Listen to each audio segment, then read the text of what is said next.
मेरे साथ आम आदमी पार्टी स्पोक्सपर्सन घनेंद्र भारद्वाज जी भी मौजूद हैं। घनेंद्र जी, हम जानते हैं कि आम आदमी पार्टी अभी बहुत मुश्किल दौर से गुजर रही है, लेकिन फिर भी आज जो लोकसभा में स्थिति है, आपके भी 3 सांसद हैं, इस पर क्या कहना चाहेंगे आप? देखिए, विपनेश जी हो कह रहा है कि तानाशाही और गुंडागर्दी और अहंकार ये नरेंद्र मोदी जी के डीएनए में शामिल हो चुका है। पिछले 10 सालों से लगातार नरेंद्र मोदी जी लोकतंत्र को मार रहे हैं, संविधान को मार रहे हैं, संवैधानिक परंपराओं को कुचलने का काम कर रहे हैं।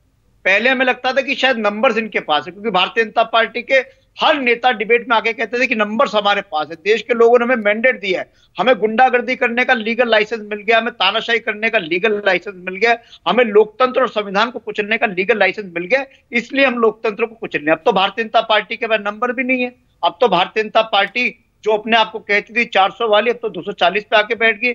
फिर भी गुंडागर्दी, अहंकार और तानाशाही भारतीय जनता पार्टी के लोग कर रहे, मोदी जी कर रहे, ठीक नहीं है।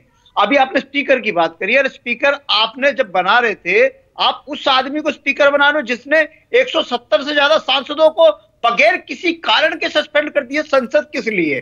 संसद इसीलिए तो कि संसद में जनता के मुद्दों पे चर्चा होगी, संसद में राष्ट्र के मुद्दों पे चर्चा होगी।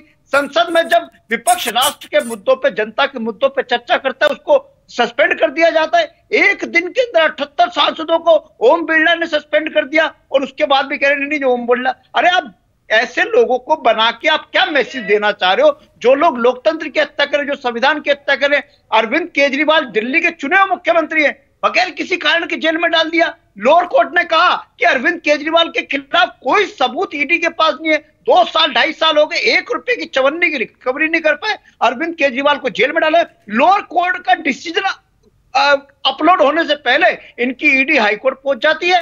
ये पहली बार हुआ इतिहास में कि किसी मुख्यमंत्री को आपने जेल में डाला और लोअर कोर्ट ने बेल दे दी। बेल ऑर्डर अभी अपलोड नहीं कहने की कोशिश कर रहे हैं। बेल ऑर्डर जी बोलिए घनेंद्र जी, बात रखिए। हाँ विपनेश जी, मैं कह रहा हूं कि पहली बार देश के इतिहास में हुआ है कि लोअर ऑर्डर ने बेल दे दी, लोअर कोर्ट ने, ट्रायल कोर्ट ने। ऑर्डर अभी अपलोड नहीं हुआ, ईडी सुबह सुबह हाईकोर्ट पहुंच गई और हाईकोर्ट के जज ने बगैर ऑर्डर पढ़े उस पर स्टे लगा दी। किस तरीके की तानाशाही, किस तरीके की गुंडागर्दी। आज सुप्रीम कोर्ट अरविंद केजरीवाल जी को रिलीफ देने जा रही थी, भारतीय जनता पार्टी की ईडी को लगा कि अब हमारे हाथ में तो कुछ है नहीं। अब मोदी जी ने सीबीआई लगा दी कि जाओ जी, अब ईडी से निकलो तो सीबीआई को झेलो। किस तरीके के लोग हैं, किस तरीके की मानसिकता है? ये देश तानाशाही गुंडागर्दी से नहीं चलेगा, ये देश लोकतंत्र से चलेगा, लोकतांत्रिक प्रक्रियाओं से चलेगा।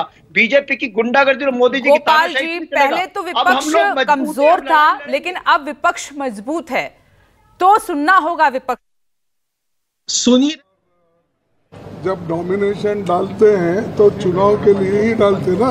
कुछ रात को कुछ बातचीत सर, कुछ आइस ब्रेकिंग आपको डेप्यूटी स्पीकर का पोस्ट पे अभी भी आप लोग अड़े हुए हैं सर? नहीं, अब तो बातचीत ही नहीं तो सवाल उठता नहीं। यहाँ पे मल्लिकार्जुन खड़गे साहब वो तो कहते हैं कि कोई भी बातचीत या मध्यस्थता सरकार की तरफ नहीं है। कुछ ही मिनट रह गए हैं 11 बजने में, ऐसे में गोपाल जी जवाब दीजिए कि चली वाली बात करके संविधान की बातें कर रहे हैं। आप बताइए, हमने कितनी सरकारों को 10 साल में गिराया और 90 सरकारों को कांग्रेस ने अपने कार्यकाल में प्रदेश की चुनी हुई सरकारों को गिराया। 1976 में क्या किया था? कल ही वो काला दिन गुजरा है। 1976 में प्रजातंत्र का गला घोट दिया था और फिर कहते हैं कि प्रजातंत्र की दुहाई दे रहे हैं। तो ये जो पूरी 100 चूहे खा के हज को चलने वाली बातें हैं, ईडी ने जो भ्रष्टाचार में इनके कई नेता आपके गिरफ्तार हैं, जो भ्रष्टाचार इन्होंने किया है, सत्येंद्र जैन से लेके संजय सिंह और उसके बाद मनीष सिसोदिया और अब अरविंद केजरीवाल, उन सब की बातें करके ये अपने बगुला भगत बने हुए घूमने की कोशिश करते हैं। और अभी बातें स्पीकर के उसमें कह रहे हमारी बात सुनोगे तो हम सहमति की बात करेंगे, यानी कि इनकी बात सहमति होगी। गोपाल कृष्ण अग्रवाल जी, इतना ही वक्त था। आप सभी मेहमानों का बहुत बहुत शुक्रिया ब्रेकिंग विद एजेंडा की इस बहस में शामिल होने के लिए। संसद पर हमारी नजर है इस बार पहली बार, वैसे तो 2 बार पहले भी चुनाव हो चुका है स्पीकर के लिए, लेकिन लंबे समय से निर्विरोध स्पीकर चुना जाता रहा है, लेकिन इस बार विपक्ष भी अपनी मजबूती दिखा रहा है के सुरेश को इस चुनावी प्रक्रिया में उतार कर। एक छोटा सा ब्रेक,